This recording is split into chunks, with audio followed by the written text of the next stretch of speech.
Um assassino em série que aterrorizou Londres e a verdadeira identidade nunca foi revelada.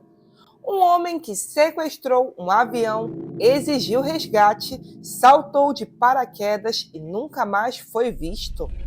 Uma mulher que aparece de forma despreocupada nas fotos tiradas no dia do assassinato do então presidente dos Estados Unidos, John Kennedy. Se você gosta de um bom mistério, você provavelmente vai adorar esse vídeo, que a gente vai falar sobre as 10 pessoas mais misteriosas da humanidade. Essas pessoas podem ter desaparecido sem deixar rastros ou simplesmente terem vivido uma vida secreta sem ninguém saber.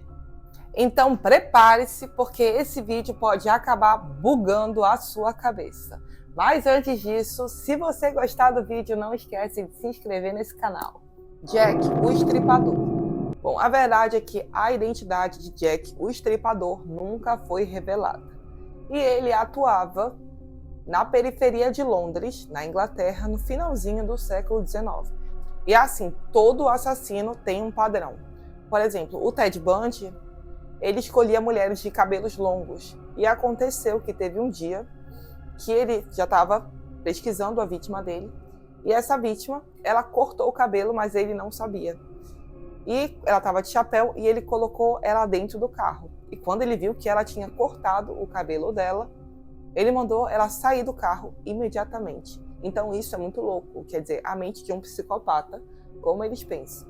Bom, a verdade é que o Jack também tinha suas escolhas e preferências. Ele assassinava prostitutas. E após matar as suas vítimas, ele cortava a garganta delas e removia os órgãos internos. É por isso que esse apelido de Jack o Estripador acabou ficando. Sendo que depois de algum tempo, ele começou a mandar cartas anônimas para o jornal. Porém, a gente não sabe se de fato eram as cartas dele ou se o jornal usou isso como uma forma de mídia para fazer mais matérias e assim vender mais jornais. E a verdade é que uma dessas cartas acabou vindo com um rim humano que provavelmente era algum rim de algumas das suas vítimas. Porém, muitas pessoas também acreditavam que ele tinha alguma habilidade médica com cirurgia, porque ele pegava o órgão das suas vítimas de uma forma muito técnica. Bom, mas a verdade é que não se sabe a identidade do Jack o Estripador até hoje. A verdade é que nem sabe se ele é homem ou mulher. Então isso é um mistério que assola a Inglaterra até hoje. Satoshi Nakamoto. Satoshi Nakamoto é de fato um pseudônimo do criador do Bitcoin. Muitas pessoas acreditam que Satoshi Nakamoto pode ser um grupo, uma mulher ou até mesmo Elon Musk. Bom, Satoshi Nakamoto é o dono da empresa chamada Bitcoin.org. Ele apareceu pela primeira vez no ano de 2008, quando ele publicou um artigo explicando como funcionava o Bitcoin. Sendo que em 2009 ele publicou o primeiro código aberto da criptomoeda. Bom, sendo que de lá para cá, o Bitcoin cresceu de uma forma estrondosa. E em 15 anos de existência da criptomoeda, o verdadeiro dono nunca apareceu. E é extremamente compreensível, porque o que acontece? O Bitcoin ele é uma criptomoeda, onde, por exemplo, se eu for comprar um Bitcoin, eu não preciso declarar, ou seja, é livre de interferência do Estado.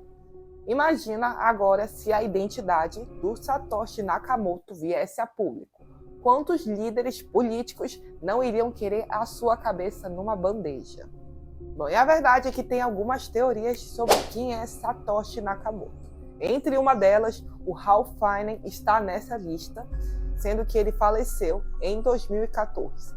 Só que o que deixa mais curiosa a história é que ele foi a primeira pessoa que o Satoshi Nakamoto enviou um e-mail, e ele também foi a primeira pessoa a ter de fato um Bitcoin. Porém, mesmo sendo um grande defensor dessa forma de pagamento, ele sempre negou que seja o verdadeiro Satoshi Nakamoto. Outro suspeito de ser o Satoshi Nakamoto chama-se Dorian Satoshi Nakamoto, que basicamente foi um dos principais programadores do governo dos Estados Unidos na época de 90. E unindo 2 com mais 2, que dá 4, pegaram o nome e a habilidade dele em programar. E acabaram chegando à conclusão que o Dorian, de fato, é o Satoshi Nakamoto, fundador do Bitcoin, sendo que é algo que ele sempre negou. O Nick Sbazio, que também é dono da Ethereum, outra grande criptomoeda, também foi apontado como criador do Bitcoin, sendo algo que ele sempre negou. Gente, claro que eles vão negar, né? Imagina, o povo vai lá e vai matar ele, é sobre. O Craig Stevens fala que ele é o Satoshi Nakamoto. Ele é um cientista da computação e é criador do Bitcoin Cash, que é uma plataforma alternativa para o Bitcoin. Porém, mesmo com o processo judicial, o Craig ele nunca realmente provou que ele era o verdadeiro Satoshi Nakamoto. Bom, agora me conta aqui embaixo quem você acha que é o Satoshi Nakamoto. O meu palpite sempre vai ser no Elon Musk, quando o assunto é fazer algo genial e completamente estranho. Lori Erica Kennedy. Bom, em 2004, o amor estava no ar e um texano se apaixonou por uma mulher chamada Lori Erica Kennedy. E o que acontece? Eles se casaram e depois de uns 4 anos, eles fizeram um fruto desse amor. Tiveram um baby. Porém, entretanto e todavia, quem vive de passado não é apenas museu, mas é um casal que também quer se conhecer. E acontece que a Lori, ela tinha muito receio em falar do passado dela, ela não gostava de falar no passado. E isso acabava gerando várias brigas entre o casal, sendo que no ano de 2010, essa situação ficou insustentável e acabou que eles tiveram que se separar porque, enfim, o marido não aguentava mais as brigas e não saber do passado da própria mulher. Acontece que a Lori ficou extremamente atordoada e acabou cometendo suicídio. E o que aconteceu? Depois, quando o ex-marido dela foi na casa pegar os pertences, ver o que ficaria, o que não ficaria, ele acabou descobrindo uma caixa secreta e percebeu que o nome da Lori não era Lori até 1988.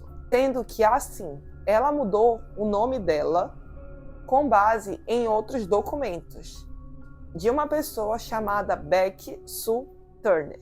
Só que tem um porém. Essa Beck, ela acabou morrendo com 2 anos de idade em 1971. Sendo que acabaram nunca descobrindo a verdadeira identidade dessa mulher e o ex-marido não sabe de quem ele teve uma filha. Gente, eu achando que a maior coisa que eu conseguiria esconder do boy era eu sem maquiagem. Não, amor, eu tô sem maquiagem, natural como a luz do dia. É, com esse povo, ó. O passageiro de Tauret. Bom, em julho de 1954, as autoridades japonesas acabaram se deparando com uma situação um tanto quanto estranha. Bom, basicamente, no aeroporto do país, apareceu um homem com um passaporte, sendo que esse passaporte era de origem de um país chamado Tauret. O problema é que as autoridades do aeroporto ficaram extremamente confusas, tendo em vista que esse país não existe. Bom, como estava criando uma confusão no aeroporto, eles acabaram chamando o cara para uma sala de interrogatório e tudo ficou cada vez mais estranho. Bom, a verdade é que esse homem, ele falou que seria a sua 3ª viagem no Japão pela sua empresa. E olhando o passaporte desse cara, acabaram vendo que as informações estavam certas, os vistos eram verdadeiros. Então falaram assim, beleza, qual foi o hotel que você ficou? E as autoridades acabaram ligando para o hotel que ele afirmou ter ficado, sendo que o hotel alegou que nunca tinha ouvido falar dessa pessoa. E tudo ficou cada vez mais bizarro quando pegaram um mapa mundi e mandaram ele apontar onde ficava Tauret. E a expressão do homem foi de branco a pálido, porque ele não achava Tauret no mapa. Basicamente, ele apontou Tauret no local de Andorra, que fica entre a França e a Espanha, só que é um pouco maior. Sendo que eles ligaram para a empresa que esse cara afirmava trabalhar e a empresa também nunca tinha ouvido falar dele. E a verdade é que já estava ficando noite, deram uma janta para ele comer e arrumaram um lugar para ele dormir enquanto investigavam esse caso. Sendo que quando voltaram na manhã seguinte para falar com o rapaz, acabou que ele tinha sumido. E a única probabilidade dele ter escapado era em uma janela, só que o prédio era muito alto. Gente, será que ele voltou para a realidade dele? Meu Deus do céu. Enfim, mas não, agora imagina você tá preso, sei lá, tipo, numa realidade que tu fala, eu quero ir pro Brasil. Não existe Brasil. Ah, não, eu tenho uma mãe, a tua mãe não existe. Tipo, que confuso. Coitado do cara. Imagina, será que os universos não se chocaram e meio que acabou voltando, não sei o que, uma coisa muito aleatória? Caramba. Nossa, bizarro. O assassino de Martin Luther King. Bom, o Martin Luther King é uma figura icônica nos Estados Unidos até hoje. Pastor e ativista político, ele foi um dos principais líderes pelo movimento de direitos civis dos negros nos Estados Unidos. E o problema é que isso não agradou todo mundo, e no dia 4 de abril de 1968, ele acabou sendo atingido por um rifle quando passava em frente ao hotel de Memphis. Sendo que a verdade é que após 2 meses de investigação, chegaram a um suspeito, James Earl Ray. E a verdade é que esse cara, ele sempre falou que ele não era o assassino, que na verdade o verdadeiro assassino era um tal de Rowe. Sendo que o Ray fala que o Rowe contratava ele para fazer alguns delitos. E ele entregou o rifle para esse Rowe no dia 3 de abril, sendo que o assassinato foi no dia 4.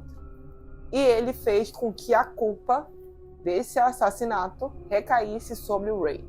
E até hoje há quem diga que o Ray, de fato, é inocente e o verdadeiro culpado é o Rowe, Scott ou Paul. No dia 2 de julho de 1965, um bebê foi encontrado abandonado pelos policiais em Nova Jersey. E acabou que ele foi levado para um abrigo temporário e foi até batizado. Seu nome seria Scott McKinley, mas não por muito tempo. Acontece que um ano antes, um outro bebê chamado Paul Froczak havia sido sequestrado por uma enfermeira na cidade de Chicago. Bom, quando os pais ouviram que um bebê tinha sido achado, eles ficaram extremamente felizes, pensando que era o seu filho. E quando foram fazer os testes, acabou dando inconclusivo. Por quê? Porque na época, os testes de DNA ainda não eram tão avançados. Ok, mas eles começaram a tratar esse bebê como se fosse o seu filho desaparecido. Porém, depois de alguns anos e a ciência avançando, eles refizeram os testes e os exames deram que o bebê não era o filho deles. Sendo que até hoje é um mistério de quem é esse bebê, onde ele surgiu e onde está o verdadeiro Paul Froczak. Lady Babushka e o assassinato de John F. Kennedy. Bom, a morte do presidente Kennedy nos Estados Unidos ainda é uma tragédia que assola o povo americano. E a verdade é que quando tudo isso aconteceu, os investigadores do FBI estavam determinados a desvendar esse caso. E analisando alguns registros do dia, acabaram descobrindo uma mulher estranha. Ela parecia uma figura um tanto quanto estranha no meio daquele caos. E a verdade é que na hora do assassinato do John Kennedy, ela estava fotografando justamente o carro do então presidente e ela parecia a pessoa mais calma no meio daquele caos. Ela estava com um cachecol na cabeça, um casaco e um óculos, como uma pessoa que não queria ser reconhecida. Porém, depois que os investigadores do FBI viram essa mulher e viram que as possíveis fotos que ela tirou poderiam, de fato, ajudar na investigação, eles fizeram um comunicado mandando todas as pessoas que estavam no local do assassinato irem até a polícia e mostrarem os seus registros. Sendo que, como ela não apareceu, ela acabou virando uma foragida nos Estados Unidos e apelidaram ela de Lady Babushka, porque Babushka é avó em russo. E ela estava com um pano na cabeça, tal qual as senhorinhas na Rússia usam na sua cabeça. Bom, e a verdade é que depois de uns 7 anos, uma dançarina de um clube de stripper procurou as autoridades falando que ela era a Lady Babushka e que na época ela era amiga do atirador. Porém, temos um detalhe. Ela disse que tinha 17 anos na ocasião. E olhando para as imagens da Lady Babushka, a gente consegue perceber que essa mulher não tem 17 anos, a não ser que ela seja o Benjamin Button. E a verdade é que os investigadores têm dúvidas até hoje sobre essa história, até mesmo porque a mulher nem entregou as imagens que ela tinha feito no dia. E o mistério da Lady Babushka permanece até hoje como sendo uma das pessoas mais misteriosas dos Estados Unidos. A tiazinha tava tirando selfie, tava querendo colocar ela no grupo do Whats, e o povo fica enchendo o saco dela, coitada. Acho que a mulher nem tava entendendo o que estava acontecendo na cabeça dela. Se duvidar, era um filme. O viajante do tempo hipster.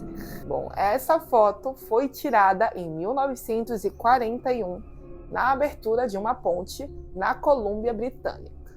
Tá, Mari, daí o que tem de mais nessa foto? Olha melhor. Se você for olhar muito bem para essa foto, você vai ver que tem um homem que não está vestido de acordo com os padrões da época. Bom, basicamente, ele está vestido que nem um hipster maluco. Muito mal? Sim, mas isso não vem ao caso agora. Mas eu ouso dizer que ele tem o mesmo figurinista de Agostinho Carrara. E não, a gente não está aqui julgando o mau gosto desse homem. Mas a verdade é que ele está muito destoante dos padrões da época. Sendo que com o seu casaco feio pra caramba, o seu óculos, tal qual o Ciclope do X-Men, ele conseguiu se destacar na multidão. E a verdade é que tem uma teoria sobre esse cara, que ele seria um viajante do tempo. Mas agora eu penso assim, sabe? Tanto lugar para você ir, você vai para a inauguração de uma ponte. Fala aqui embaixo para onde vocês iriam se tivesse que voltar no passado. Certamente não seria para a inauguração de uma ponte, né? Crianças de Walpit. Bom, no século XII, no Reino Unido, apareceram 2 crianças. E assim, as crianças, elas eram normais. A não ser por um detalhe. Elas tinham a pele esverdeada. E assim, elas não falavam nenhuma língua conhecida pelo homem e elas só comiam vagem de feijão. E com o tempo, eles foram criando as crianças e foram ensinando elas a falar inglês. E acabou que elas foram perdendo a coloração verde e conseguiram falar que elas vieram de uma vila chamada Vila de São Martinho, onde elas estavam cuidando do rebanho do pai e acabaram se perdendo até chegar na cidade de Suffolk. Bom, muitas pessoas acreditam que elas são seres sobrenaturais ou então alguma espécie de alienígena. Se fosse hoje em dia, elas provavelmente virariam os filhos do Shrek com a Fiona. B.D. Cooper, o maior mistério dos Estados Unidos. Bom, no dia 24 de novembro de 1971, um homem chamado B.D. Cooper comprou uma passagem de Portland para Seattle com dinheiro vivo. Bom, depois que esse homem entrou no avião e se instalou no seu assento, ele chamou a comissária de bordo e falou que tinha uma bomba na sua mala. E para não deixar dúvidas, ele abriu um pouco da mala e acabou que ela fala que viu os fios da bomba. Segundo a comissária, ele entregou um bilhete para ela que ela entregou para o piloto. E o bilhete fazia as seguintes exigências: 4 paraquedas e $200 mil em notas de 20. Bom, e a verdade é que o B.D. Cooper, ele autorizou o avião a parar em Seattle e liberou 36 passageiros, pegou o que ele havia cumprido e mandou o piloto voar novamente, porém que ele não voasse em uma altitude maior do que 100 mil pés. E a verdade é que ele saltou de paraquedas com seu dinheiro e nunca mais se ouviu falar em B.D. Cooper. E nunca mais também viu corpo nenhum, ou seja, ele está vivo. O cara conseguiu, sendo que é uma coisa quase que impossível. Só acharam algumas notas de 20 espalhadas pelos arredores da cidade. Gente, eu com medo de pular naquele caixote do CrossFit, olha como são as coisas. Bom, essas foram as 10 pessoas mais misteriosas do mundo. E se gostou do vídeo, dá bastante like para a parte 2, tá certo? Um grande abraço, fiquem com Deus e até a próxima. Tchau, tchau!